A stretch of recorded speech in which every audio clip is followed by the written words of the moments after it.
I hope you all had a peaceful afternoon and a restful evening.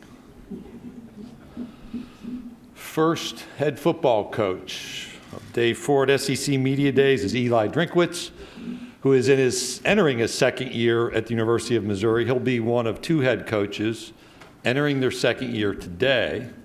Let me say that again. One of two head coaches today who'll be entering their second year, but their first year appearing at SEC Media Days, given what happened last year. Led his team to a CFP top 25 ranking last season for the first time since 2018, and only the third time in the program's history. 2 nights ago, he was on the mound in St. Louis, throwing out the first pitch for the St. Louis Cardinals. If you happen to watch the SEC Network, our promo spots for football through the season have music from country music star Luke Combs, who Eli knows and is a huge fan of. He also has a deep affection for Air Jordan shoes, and you should see the footgear he has on today. And looking back in his life, he graduated magna cum laude, which is tied with my graduation honors, at a different university, and was student body president at Arkansas Tech, who are the Wonder Boys. That's what I thought. University of Missouri head football coach Eliah Drinkwitz.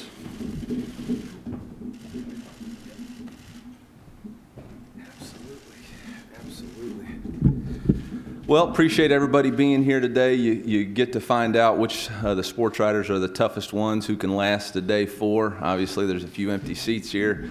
Some guys just aren't cut out for life on the road and didn't have their pandemic legs underneath them. Would be remiss if I didn't start out by giving a shout out to Paul Feinbaum for his contract extension. Nobody tries to steal a show quite like Paul and start out SEC Media Days by leaking that news. So congrats to Paul on that. Hard-hitting questions coming out of yesterday. I think one of them was whether or not the horns down is going to be 15-yard penalty in the SEC in the future. So I asked Commissioner Sankey in the hallway, and he gave me a strong rebuttal by saying no comment. So we'll see where that goes. But excited about the opportunity to be here today and share with you about the energy of the Mizzou football program and what we're trying to build in the SEC moving forward. I really felt like last year we exceeded the expectations of many of the people in the room, but also many of the people within the state about what we could accomplish in such a challenging season. Last year we were able to win 5 conference games. We were able to beat the defending national champions. We were able to beat Kentucky for the first time in 5 years, able to win both of our trophy games and avenge a loss versus Vanderbilt. We had 5 players drafted. And so there was a lot of positive momentum to go into the offseason. We did a nice job in recruiting and continued to develop this program, but we didn't meet the standard of what we want to be moving forward. And so we are continually chasing that close the gap mentality. How do we close the gap amongst the upper echelon teams of the SEC? And it's going to be a process. It's not something that just happens overnight. I got to remind our fan base that Coach Smart and Coach Mullen have years of experience at their school, and we're trying to close that gap in a hurry, but we're not going to do it overnight. But we need our fan base to continue to re-engage with us and be excited about our program. We're very fired up about the opportunity that lies ahead. We return 8 starters on defense. We return 8 starters on the offensive side of the ball and 4 specialists. We got an opportunity to have a really strong line of scrimmage, which is one thing that we learned last year was needed in order to be successful in this league, and really look forward to returning an all-SEC player at the defensive end position with Trajan Jeffcoat. We were able to bring some guys back with that COVID year, and so the defensive line should be a strength for us on the defensive side of the ball. We added a new defensive coordinator in Steve Wilkes, a guy with tremendous NFL pedigree and experience and also coaching in college football, a coach who's just a tremendous leader of men and a motivator of players, and excited about the scheme that he's going to bring and the energy that he brings to the football field every day. Obviously, we lost some players to the NFL and had some weaknesses there, so we went out and utilized the transfer portal to our advantage. We were able to add 2 quality transfer defensive backs in Caleb Evans and Allie Green. We lost a linebacker to the second round to the Chiefs, and so we went out and added Blaze Aldridge from Rice, who was an all-conference performer there. So we really felt like that we put the pieces in place on the defensive side of the ball. That was obviously a weakness for us, especially towards the end of the season, and so we're excited about the opportunity for us to improve. Obviously, the proof will be in the pudding, and we got to get those guys going in fall camp. On the offensive side of the ball, Coach or Commissioner Sankey said this was my second season, but first year at SEC Media Days. We're trying to get Connor Bazelak a back-to-back SEC Freshman of the Year. I don't know if that's possible, but with the COVID exception, maybe it is. SEC Co-Freshman of the Year, so we have a proven commodity at the quarterback position, and so we're excited about the growth that he can show and earn. We've added some playmakers around him. Obviously, Mookie Cooper is a guy that we're excited about to go along with Kiki Chisholm and Toski Dove. And then Tyler Beatty at tailback, when he was featured for us last year in our games against LSU, Arkansas, Vanderbilt, South Carolina, he really did some nice things for us. He's got some explosive ability and really can do a lot of different things out of the backfield. So a lot of things to be energized about for a fan base and for a program. And so with that, we look forward to the 2021 football season and look forward to the challenges that lie ahead. And with that, I believe the next thing I'm supposed to do is open it up for questions. You got it, Coach. Thank you very much. If you have a question, please raise your hand. Victoria, Lawrence, and Fuller have microphones, and we'll get one to you. We'll start down here in the front left with Bob. Hey, Eli, Bob Holt, Arkansas Democrat. Is that nice to be in the same room with you finally? You got 2 kids on both sides of the ball from Fayetteville with Byers and Bannister. Wondering what you're expecting from them. And you brought Akil here today. What went into that to say that's a pretty big honor?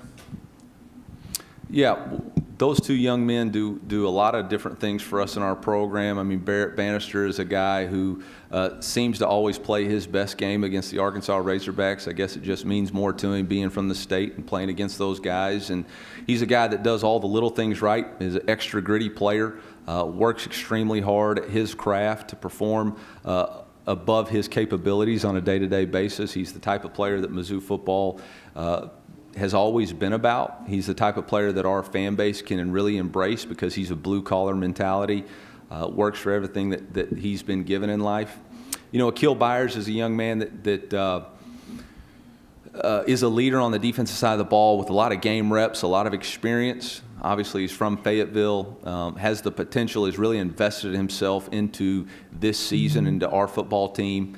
And it's a true honor for him to be here today. I was able to bring both an offensive and defensive lineman, again, just to emphasize both to our team and to really our fan base that it's got to start at the lines of scrimmage for us to be successful. Coach, we'll go over here on our left side. John. John Adams, KnoxNews.com. Since your popularity is surging right now, I was just wondering, when you sign an autograph, do you sign Eli or Eliah? I sign E and then a lot of squiggly lines, and if anybody can make it out, that's up to them. But I go with Eliah and then go from there.